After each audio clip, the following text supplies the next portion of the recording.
Today, we're going to talk about the third-party review that's happening at CrossFit to investigate the tragic and unthinkable death that happened at the CrossFit Games last week. Let's get into it. Hey, before we get started, do me a favor, hit that subscribe button as well as the notification bell. That way you don't miss any content that comes out here on the channel. As I mentioned last week, any revenue generated by this channel in the month of August is going to be donated directly to the family of Lazar Dukic, who unfortunately passed away at the CrossFit Games. So yesterday, Don Fall released a statement detailing plans to investigate the tragic and unthinkable death of Lazar Dukic that happened at the CrossFit Games in Fort Worth. And I want to walk you through that and talk about what it means and what we've learned. I do want to speak from the heart, though, before I get started into that. I had a listener or follower that reached out to me that said he thought I was trying to burn down CrossFit through some of my content. And I wanted to respond to it because I think it's important prior to this video to have some context around what I'm trying to accomplish. I've been part of the CrossFit community since 2011. It has fundamentally changed my life in more ways than I could name here, more than you guys want to listen to, for being honest. It's not only changed my life, but my father started CrossFit at 75. He's 80 now. He continues to go. And it's absolutely saved his life and continues to keep him active. And so this life-changing methodology means more to me than I can explain. So there's never going to be a point in which I want to run it down, disparage it, or burn it down, as this follower mentioned to me. But I do believe in the truth.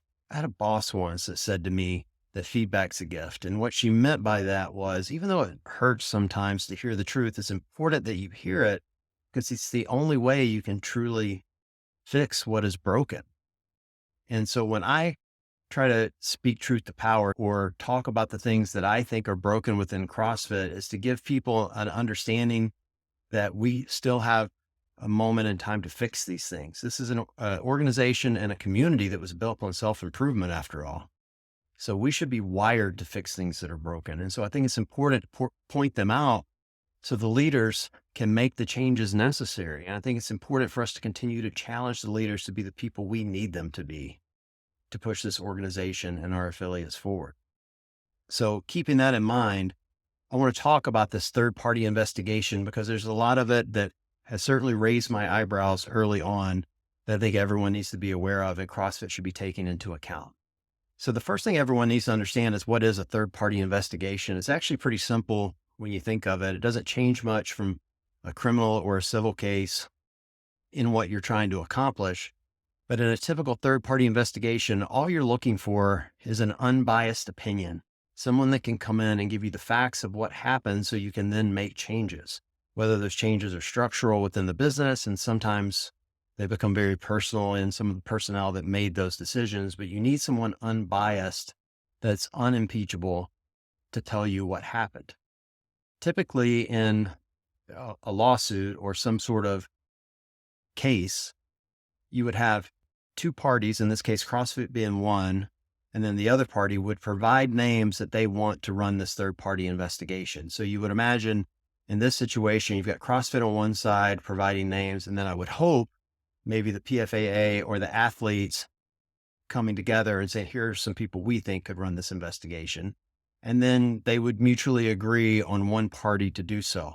If they don't mutually agree, lawyers have told me that it would either take a judge or an arbiter to pick someone out of that group, but typically the parties agree. That's like the simplest way to look at it.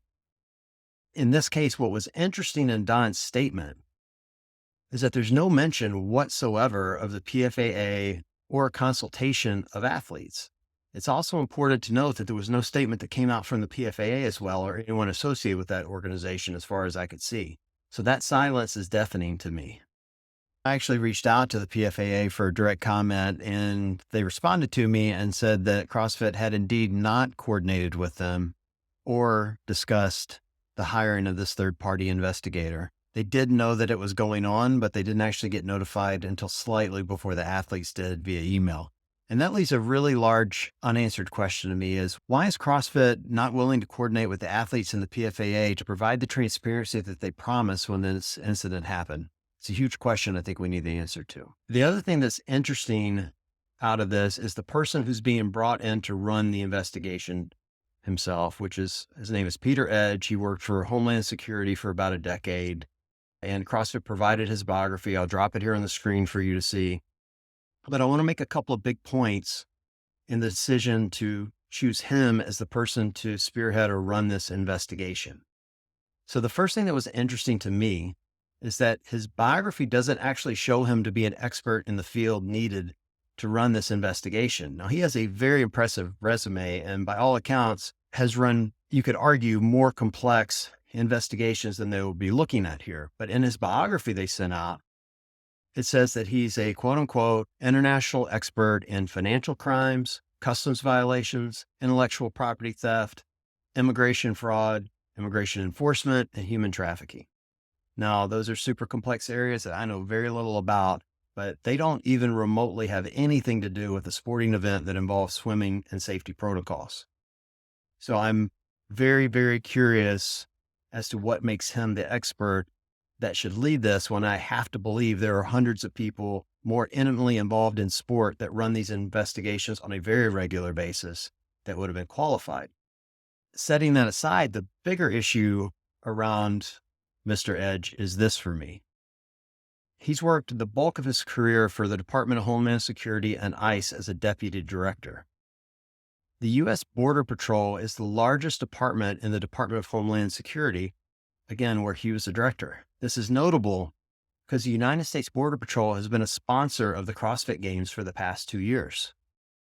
I mentioned earlier that a third-party review needs to be above reproach and unimpeachable, and the guy running the investigation has direct ties and relationships with the sponsor. Now, does that make him unqualified or biased? No, not necessarily. Again, I don't know him. He may be the most honest person on the planet, but out of the hundreds of people and firms you could have gotten to run this, you chose someone who is connected to CrossFit through a sponsor. And that raises a lot of eyebrows. For me, this would be like asking Shane Orr to be the head judge of the CrossFit Games. Is he qualified? Absolutely. The guy's super talented and knows CrossFit inside and out. Would everyone raise their eyebrows when he's out there judging people while Tia's competing? Yeah, we'd lose our collective minds. It's a big issue. You've got a guy directly tied to a sponsor chosen by CrossFit with no coordination with athletes or the PFAA. It raises a lot of eyebrows and is certainly concerning when you think of the broader picture of wanting to have the appearance and the truth of an unimpeachable, fair, above reproach investigation that should be happening here. And then the last part, and I think this is really important, and it feels a little gossipy to me, but I'm going to bring it up because I think it speaks to a bigger picture within the company. It was just a few weeks ago, I did a video advising CrossFit to start doing social media background checks on employees. And the reason I did it was my buddy Andrew Hiller, who's a super talented CrossFitter and YouTuber, has this special knack for finding things online that CrossFit employees have said that might be considered controversial or questionable, or maybe just don't fit the ethos of the CrossFit community. And he posts their own words for everyone to see. And it's created a lot of anxiety. And I mentioned at the time that could be a problem that CrossFit isn't dealing with if they just simply did background checks on their employees prior to hiring them and looking to see what they had posted. Because every time you hire someone that has something controversial online, it's as if you're endorsing that behavior, even if you're not. And having to defend yourself against public statements that you could have known about ahead of time is a huge reputational risk to the business. And so it's certainly an area that I've been asking them to take a hard look at. I bring it up now because I'm going to point out I'm not an expert in looking for dirt online. It took me a 30-second Google search to find a lawsuit in which Peter Edge is named, where they're accusing him of misappropriating government funds and losing his government credentials at a prostitute's house and sending the cops to go recover those credentials. Now, I bring that up for this.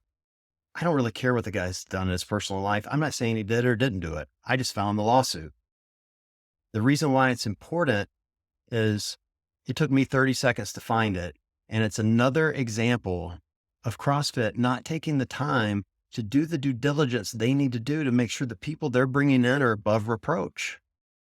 that whole storyline is very likely just some insider government Washington, D.C. BS that means nothing, right? It should mean nothing to us as individuals or the CrossFit community. But it does mean something to me that CrossFit didn't take the time to seek it out and make sure they had the right guy. And they're coming to us and saying, trust us. That's the key term we keep hearing, is that we need you, we want you to trust us. We're going to give you transparency, yet we continue to get none of it. This entire investigation should come down to repairing the lost trust that happened within the community through this very, very unfortunate circumstance.